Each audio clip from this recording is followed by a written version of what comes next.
Di ba kararating lang galing sa abroad yun? Oo. Bumalik agad. Birthday kasi ni mama nun. Kaya umuwi yan tayo.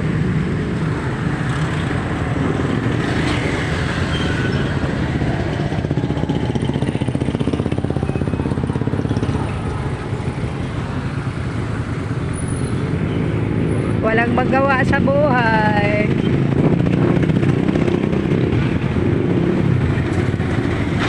Saan ka nagpunta kahapon? Dati. Laging paninda. Nasa bahay lang ako. Valentine's Day, hindi ka umalis. Valentine's Day, hindi ka umalis. Wala. Girlfriend mo yung nagpunta dito eh. Wala akong yung tayo. Yung nagbabantay dito. Wala akong